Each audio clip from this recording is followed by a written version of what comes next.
आज commodity market में gold और सिल्वर के दाम कमजोर दिख रहे हैं। मेटल्स में एल्यूमिनियम को छोड़ के सारे मेटल्स कमजोर दिख रहे हैं। कच्चे तेल में तेजी दिख रही है, एनजी में तेजी दिख रही है। लेकिन ओवरऑल आपको करना कहाँ है, क्या करना है, कौन सी कमोडिटीज है जहां ज्यादा मौके दिख रहे हैं, इस पर बातचीत करने के लिए हमारे साथ कुंवरजीत ग्रुप के हमारे साथ रवि देवरा हैं, फंड मैनेजर भी हैं, कमोडिटी रिसर्च के हेड भी हैं। बहुत बहुत शुक्रिया सर, वक्त निकाला इसके लिए धन्यवाद सर। सर, सोना और चांदी दोनों आज कमज़ोर हैं। 1,45,500 के आसपास गोल्ड है, सिल्वर 2,31,000 के आसपास है। 3,500 की गिरावट यहाँ पर भी दिख रही है, चांदी में भी। क्यों सोने और चांदी में गिरावट दिख रही है, आगे क्या हो सकता है सर? जरूर से आज जो अर्ली मॉर्निंग जो यूएस प्रेसिडेंट के कमेंट आए, साथ में स्ट्रेट ऑफ हॉर्मस में फिर से एक शिप को टारगेट किया गया ईरान की ओर से, तो इससे मामला फिर से खराब हुआ। क्रूड के प्राइस हिसाब से नीचे हुए और इसका direct impact dollar index and US की ट्रेजरी यील्ड पे आया। यूएस की ट्रेजरी यील्ड फिर से 4.5 के ऊपर आ चुकी है, जो एक पहले इंडिकेशन हुआ था कि जो रेट है कि अक्टूबर में होगा, और उसके बाद जो लास्ट डेटा आए और उसके बाद जो मीन्स की स्पीच थी फेड चेयर की, तो थोड़ा मीन्स के ये दिसंबर तक मामला पोस्टपोन हुआ।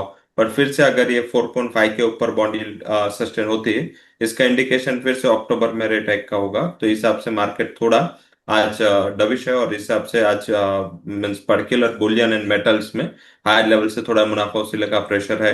हालांकि थोड़े geopolitical event, risk and currency के चलते गोल्ड में इतना प्रेशर नहीं आया, बट सिल्वर में आज प्रेशर जो है वो ज्यादा है। तो मुझे लग रहा है यहाँ पे 2,33,200 का इंपोर्टेंट सपोर्ट था, वो ब्रेक हो चुका है। तो ये लेवल के आसपास आए तो सेल करें। 2,33,800 का स्टॉप लॉस लगाए और डाउन साइड 2,32,000 तक के लेवल आ सकते हैं। बट गोल्ड में मुझे लग रहा है कि थोड़ा कॉन्ट्रा कॉल है, 1,45,500 के आसपास गोल्ड चल रहा है। आई थिंक यहाँ पे मुझे लग रहा है कि थोड़ा सेफ हेवन अपील होगा और यहाँ पे बाय करना उचित रहेगा ये लेवल पे, ये गिरावट पे। एंड स्टॉप लॉस 1,45 के नीचे लगा है, छोटा स्टॉप लॉस होगा 1,46,500, 146,500 तक के लेवल यहाँ पे आते हुए दिख सकते हैं। वैसे कंसोलिडेशन ज्यादा दिख रहा है, बट इस इवेंट में अगर यूएस प्रेसिडेंट की ओर से कोई कमेंट आई या ये मामला थोड़ा ज्यादा नेगेटिव हुआ, तो मुझे लग रहा है कि थोड़ा बहुत प्रेशर सिल्वर में आ सकता है। गोल्ड में थोड़ा सेफ्टी है, सेफ हेवन अपील की वजह से यहाँ पे प्राइस सस्टेन होनी चाहिए। ओके, तो गोल्ड की सेफ हेवन अपील यहाँ पे बरकरार है। तो गोल्ड यहाँ पर 1,46,000 1,46,500 तक वापस से जा सकता है। 1,45,000 के नीचे का स्टॉप लॉस लगा लीजिएगा, बाई साइड में रहने की सलाह है गोल्ड में। सिल्वर में थोड़ी नरमी जरूर दिख सकती है, लेकिन बहुत ज्यादा गिरावट नहीं है। हमने पिछले हफ्ते भी बातचीत की थी और कहा था कि 2,30,000 एक अहम सपोर्ट है, तो उसी सपोर्ट के आसपास तक फिसल के चांदी आ सकती है। तो गोल्ड और सिल्वर की बातचीत हो गई है। क्रूड को लेकर जैसा आपने कहा, स्ट्रेट ऑफ हॉर्मुज में वापस से एक शिप पर हमला हुआ है, सुबह सुबह ये खबर भी आई है। क्या लग रहा है सर, क्रूड की चाल कैसे दिख रही है, क्या तेजी और बढ़ सकती है क्या यहाँ से? तो यहाँ पे थोड़ी आज तेजी हो सकती है। एंड पर्टिकुलर गोल्ड सिल्वर के लास्ट वीक के जो हमारे दोनों टारगेट अचीव हुए थे, 2,38,000 तक का सिल्वर मीन्स के सस्टेन होके आया है। तो आई थिंक मुझे लग रहा है कि यहाँ पे भी थोड़ा बहुत रिकवरी का मामला बन रहा है। एंड पर्टिकुलर कल जो सऊदी ने $11 का डिस्काउंट किया, तो वैसे हमने एज ए इकोनॉमी प्रॉब्लम नहीं है। $11 का डिस्काउंट आ रहा है तो मेरे हिसाब से एक अच्छे ही प्राइस पे इंपोर्ट होगा, बट इंटरनेशनल थोड़ा प्राइस इचअप हो सकता है। एंड यहाँ पे थोड़ा 6,600 का लेवल है, वो अभी तक हर्डल था, आज वो ब्रेक किया है। 6,600 पे बाय करे।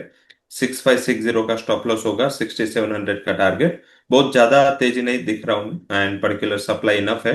एंड स्ट्रेट ऑफ हॉर्मस वैसे चालू है, सिर्फ ईरान को वो है कि जो मीन्स की ईरान की मिलिट्री ने जो रूट डिसाइड किया है वो रूट से शिप निकले। एंड जो भी शिप है वो यूएस के रूट से या अदर रूट से जाते हैं तो उसमें वो तुरंत ही हमला करते। बट आगे जाके अगर ये सिचुएशन थोड़ी वर्स हुई, तो मुझे लग रहा है कि आज सेंटिमेंटल सपोर्ट ही मिलेगा। थर्सडे को वैसे भी ये जो यूएस ने डेडलाइन दी है वो खत्म हो रही है, तो उसके पहले अगर कुछ रिस्पॉन्स नहीं आया तो थोड़ा मार्केट फियर में कि थोड़ा बहुत यहाँ पे उछाल आ सकता है। यहाँ से 1-1.5% की और उछाल देखने को मिल सकती है। ओके, तो बहुत ज़्यादा तेजी नहीं है, लिमिटेड तेजी के लिए यहाँ पे बेट लगा सकते हैं। 6,700 6700 के आसपास तक MCX पर कच्चा तेल यहाँ पर जा सकता है। सर, जैसे ये स्ट्रेट ऑफ हॉर्मुज को लेकर कुछ तनाव भरी खबरें आती है, एल्युमिनियम के दाम भी बढ़ जाते हैं। आज मेटल्स में वही एक तेज काउंटर दिख रहा है। क्या लग रहा है पूरे ही बेस मेटल्स पैक पर, आपकी राय क्या है और आपकी तरफ से ट्रेडिंग रणनीति सर? जो से कॉपर न्यूट्रल है, एक रेंज में हो रहा है, ऊपर 1,290, नीचे 1,270। तो वो काफी टाइम से कोई ना कोई रीजन से वो रेंज में ही रहा है। बट जिंक एंड एल्यूमिनियम में एल्यूमिनियम करेक्ट काफी हुआ था एंड स्ट्रेट ऑफ बोर्डमस जब से ओपन हुआ है तब से 60-70 पॉइंट की गिरावट ऑलरेडी आ चुकी है। तो मुझे लग रहा है कि यहाँ पे डेफिनेटली यही रीजन से सपोर्ट मिलेगा एंड 332 के ऊपर वापस प्राइस आए, बाय करे 332 पे, स्टॉप लॉस 330 का लगाए, 335 तक टारगेट आने चाहिए। जिंक में भी अच्छी स्टेबिलिटी है, 366 का एक अहम सपोर्ट प्राइजेस में ब्रेक नहीं हो रहा है। ये स्टॉप लॉस के साथ बाय करें 368 पे, 374 का टारगेट होगा। एंड जिंक में आपका मीन्स के एटलीस्ट टाइम होराइजन 2 सेशन का होना चाहिए, और एल्यूमिनियम में आप इंट्राडे बाय कर सकते हैं। ओके, तो पूरे ही बेस मेटल्स पैक पर आपकी राय आ चुकी है। Natural gas, non agree count, पूरे ही पैक में से आखिरी सवाल होगा नेचुरल गैस को लेकर। सर यहाँ पर भी तेजी दिख रही है और यूरोप के बाद कहा जा रहा है कि यूएस में भी यहाँ पे टेम्परेचर बढ़ेंगे और कूलिंग डिमांड यहाँ पर यूएस और यूरोप दोनों जगह से मजबूत रहेगी। एनजी की तेजी यहाँ पे और बढ़ सकती है क्या सर? मेरे हिसाब से एक रेंज में ही रहेगा प्राइसेस, जो आगे भी रेंज बनाई थी 314-15 एंड डाउन साइड 305, तो ऐसे ही रेंज में रहेगा, क्योंकि स्ट्रेट ऑफ हॉर्मस ओपन होने के बाद जो सप्लाई के हमारे एशिया में इश्यू थे वो खत्म हो चुके हैं, बट फिर से वेस्ट में ये इशू आया। आई थिंक यहाँ पे यूएस यूरोप दोनों में हीट वेव जारी है, और यूरोप में तो वैसे भी रशियन वॉर के बाद सप्लाई का सिचुएशन काफी टाइट बना हुआ है। तो इस हिसाब से वहां पे स्पॉट प्राइसेस काफी फर्म है। तो इस हिसाब से मुझे लग रहा है कि 315-16 तक प्राइस आने चाहिए। बियॉन्ड दैट कोई नया रीजन एंड बड़ा रीजन चाहिए, उससे मुझे लग रहा है कि कुछ अगर अदर न्यूज आती है, या ये फिर से स्ट्रेट ऑफ हॉर्मस कुछ बंद होता है, ऐसा कुछ न्यूज आता है, तो यहाँ पे एक्सटेंशन ऑफ तेजी होगी। अदरवाइज मुझे लग रहा है ये दायरे का कारोबार है। डाउन साइड 305-306 पे सपोर्ट लेगा, और 314 के आसपास सप्लाई आएगी, और यही रेंज में आगे जाके प्राइस रह सकते हैं। ओके, तो 305 से 314 के आसपास का रेंज ही आपको यहाँ पर लग रहा है। अब देखते हैं बड़ी खबरी कुछ आई तो उस हिसाब से ही डिसाइसिव मूव यहाँ पे दिखेंगे। चलिए सर, एग्री मार्केट की बात कर लेते हैं। आज तो जीरा में तेजी दिख रही है, इसके अलावा ग्वारसीड ग्वारगम में तेजी दिख रही है। धनिया और हल्दी अच्छी तेजी के बाद अब कंसोलिडेट करने की कोशिश कर रहे हैं। अभी भी धनिया का वायदा 16,000 और 17,000 के आसपास यहाँ पे हल्दी का वायदा भी है। कहाँ पे आपका कन्विक्शन सर ज्यादा है मसालों में? मसालों में टर्मरिक में ही थोड़ा कन्विक्शन ज्यादा है, क्योंकि ये स्पेल अच्छा रहा है, इस हिसाब से सोइंग के थोड़े आसार बन रहे हैं, और इस हिसाब से हाई लेवल से थोड़ा मुनाफा वसूली है। बट अगर फिर से बारिश में थोड़ा मीन्स के बिटवीन गैप रहा, तो फिर से टर्मरिक में प्राइसेस अच्छे फर्म रहेंगे। And particular near about expire है, तो इस हिसाब से उसकी वॉल्टालिटी पे है। बट मुझे आज की जो गिरावट है उसमें 17,680, 17,700 के करीब एक बार आप टर्मरिक में बाय एंटर कर सकते हैं। 18,200 का टारगेट होगा, एंड 17,600 का स्टॉप लॉस लगाए।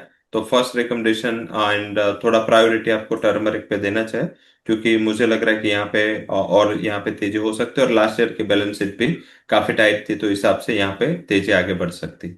ओके, तो टर्मरिक की तेजी आगे बढ़ सकती है। 18,200 तक के टारगेट भी आने वाले समय में टर्मरिक यहाँ पर दिखा सकता है, तो यहाँ पे कन्विक्शन ज़्यादा है। सर, ग्वारसीड ग्वारगम यहाँ पर भी अच्छी तेजी दिख रही है। क्या खबर है, क्यों ये तेजी आई है, या तेजी आगे और भी बढ़ेगी क्या? क्या मानसून कमजोर दिख रहा है क्या ग्वार को? सोइंग वाले इलाके में पहले से कमजोर था, बट सोइंग काफी अच्छी हो रही थी। इस हिसाब से मार्केट थोड़ा और ऑप्टिमिस्टिक था कि यहाँ पे सोइंग के बाद अगर बारिश अच्छी आई तो इस हिसाब से यहाँ पे हो सकता है। बट कन्वर्जन एंड डाइवर्जन बहुत हुआ है फार्मर्स ने, जिन्होंने भी यहाँ पे सोइंग की थी। तो क्योंकि गुआर वैसे भी वोल्टाइल क्रॉप है, एंड वो मीन्स कि इनिशियली उसमें भी सोइंग के बाद फार्मर चेंज काफी कर लेते हैं, तो इस टाइम सारे ऑयल सीड के प्राइस ऊपर है, पल्सेस के प्राइस भी ऊपर है, तो इस टाइम काफी ऑप्शन है फार्मर के पास। तो लग रहा है कि मार्केट को थोड़ा डाइवर्ट हो रहा है, और प्राइसेस भी काफी नीचे है। आई थिंक गुआर गम, गुआर सीड काफी साल से कंसोलिडेशन कर रहा है।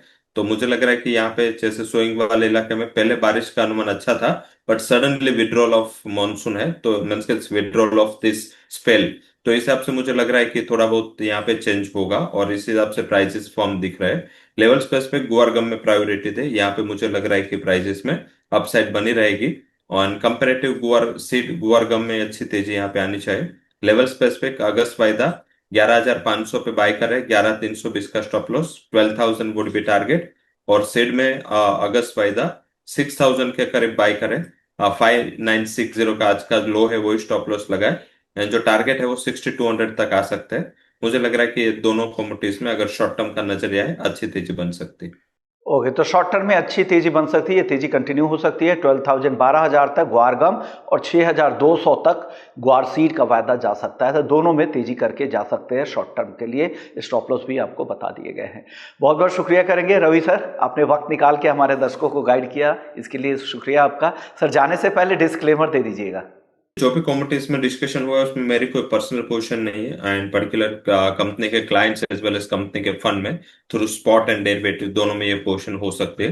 कोई भी पोजीशन लेने के पहले रिस्क के लिए आपके फाइनेंशियल एनालिस्ट या फाइनेंशियल एडवाइजर उसका कंसल्टेशन जरूर करें और ट्रेडिंग पोजीशन पे स्टॉप लॉस जरूर लगाएं। Okay, thank you so much sir, वक्त निकाला, हमारे दर्शकों को गाइड किया, इसके लिए धन्यवाद सर आपका। चलिए इसी नोट पर कमोडिटी काउंटडाउन को यहीं समेटेंगे। बाकी अपडेट्स के लिए आप बने रहिए हमारे प्लेटफॉर्म के साथ। नमस्कार।